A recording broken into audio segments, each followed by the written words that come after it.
The word on Wall Street, top investors watching your money. Joining me right now is Michael Lee, strategy founder, Michael Lee, and the Fitzgerald Group principal, Keith Fitzgerald. Gentlemen, great to see you. Kicking things off with you, Keith, with a market that is edging higher after yesterday. Look, we've got a market that is reacting to the macro story, Mike, and the macro story has been slowing down quite considerably. Now, JPM is warning of job cuts as the company sees investment banking fees shrinking by 50% in the third quarter.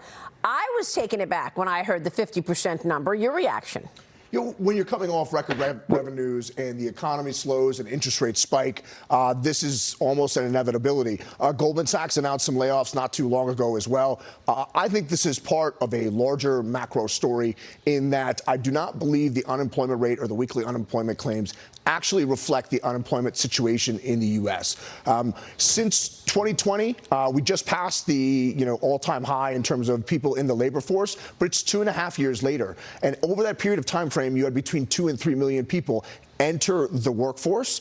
And also on the weekly jobless claims, many people only returned to work towards the end of last year after their stimulus money ran out. If you got laid off at any time this spring in most states, if you don't work for a full year, you're not eligible for unemployment, so you didn't go in and file a claim. So I think this is the first of many we're going to see. I think the labor market is much weaker than the Fed and many pundits think, and I am not surprised to hear this coming from JPM, but it's just really wild how quickly you could go from a massive labor shortage to now some of the biggest companies and most profitable companies laying off people. You're right. Stephanie Pomboy has been talking about a profits recession for some time, Keith. She feels this is playing out right now and there's more selling to come. And yesterday we had Thomas Hoenig on, former president of the Kansas City Federal Reserve. He said, expect a severe recession. Are there places to hide? And I want to point out housing because the 30-year mortgage rate now is at 6.28%.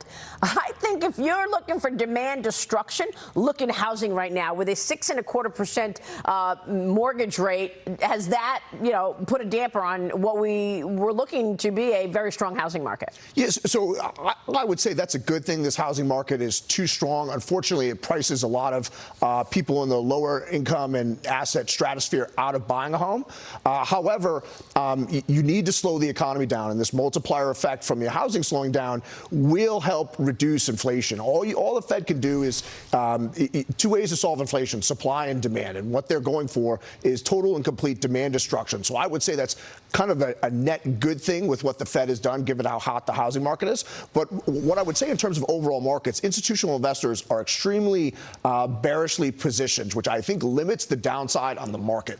My three longs in equity have been energy, utilities, and staples. So XLE, XLP, XLU. They've done extremely well. I still think those are the best risk-reward plays in the S&P 500 for investors. I still think there's problems ahead in energy. I like the energy sector. I don't think that story's over. And then utilities and staples have held on really well relative to the overall market. And what I'd say is all these bad things that I'm saying, I'm not some genius that's looking ahead of everyone else. I think much of it is priced into the market, and we're due for some gyrations. But I don't know if we retest the lows. I just don't know when we break out to new highs. All right, we will leave it there. Michael Lee, Keith Fitzgerald, always a pleasure. Thank you, gentlemen.